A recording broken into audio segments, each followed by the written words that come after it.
Eric Muathe with Muathe.com. Now, in the prior video, we talked about RSI 61.8, the same stock, IPG. As an example, we can use any other chart in the world. I just picked this one. No real reason, to be honest, other than it illustrates the point I'm trying to bring out. And so 61.8 was the prior video, and prior to that, we talked about RSI 50. Now, I want to show you the next level, which is 69.1. Of course, you know I talk about this a lot, but where does this number come from? So what we're going to do is I'm going to show you that between 0 and 100, of course, 61.8 is going to be exactly at 61.8, right? Somewhere around there. Now, what I want to show you is that if you take the retracement tool between 100 and 50, 61.8 happens to be at exactly 69.1. All right, let me show that to you. So give me a second. And so here what I've done is I've taken the same stock, IPG, and what we're going to do, we're going to expand the RSI to look like that. So all this is the RSI, and of course the setting is 14. And what I've done here, you can see that the setting on the retracement tool is at 0, is at 50 and 100 and 61.8.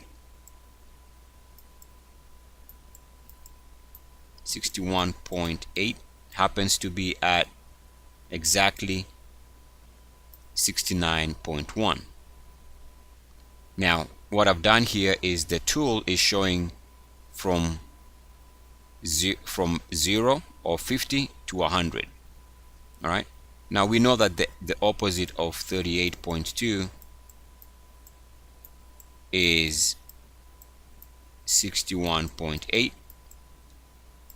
So here it's showing 38.2, which again gives us 69.1. I can flip this to, so bear with me. I wasn't planning to do this, but let's just do it, right? Why not? So I'm going to take the tool.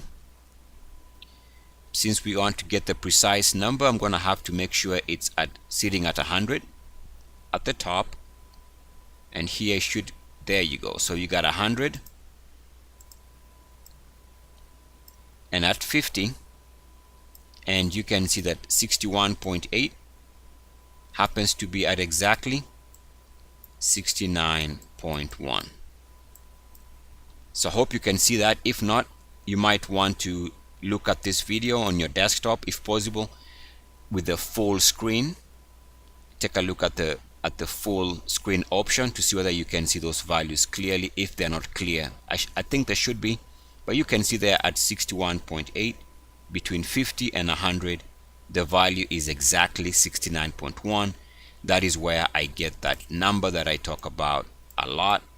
69.1 is actually a variation of 61.8, only that it is between the values of 50 and 100.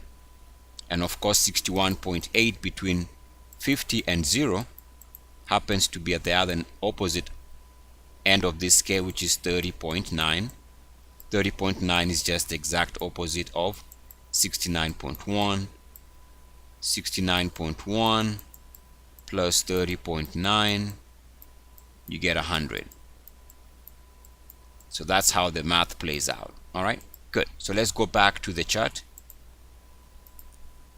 What we're going to do now that we know that the variation of 61.8 is at 69.1 between the values of 50 and 100, if we draw the line, which is the blue line, we can see that the stock accelerates. There's a period of acceleration when it moves above 69.1. As you can see here, it was trading above 69.1. There is a period of acceleration. Here it seems to be holding and defending that 69.1 threshold. there is a period of price acceleration.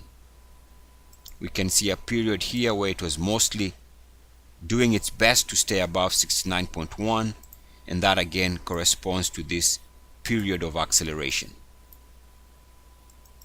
So we can see clearly here that the period of the biggest continuous move in this stock,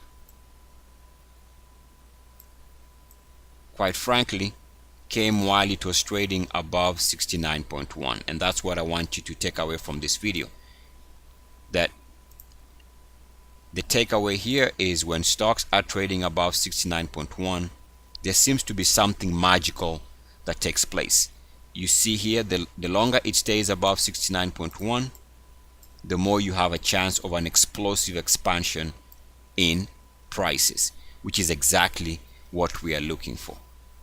Eric Muathe, Muathe.com. And by the way, you can use this in any time frame. If you're trading the weekly charts and they move above 69.1, that's a sign of strength. You want to hold on as long as you can, as long as it is above 69.1. If your default setting is daily and an instrument moves above 61.8 on the daily, you want to hold on that daily chart as long as it is above 69.1. Same thing on the hourly or on the minute chart. Whatever time frame you are trading, it should apply. As always, good luck, peace and blessings. E, I see.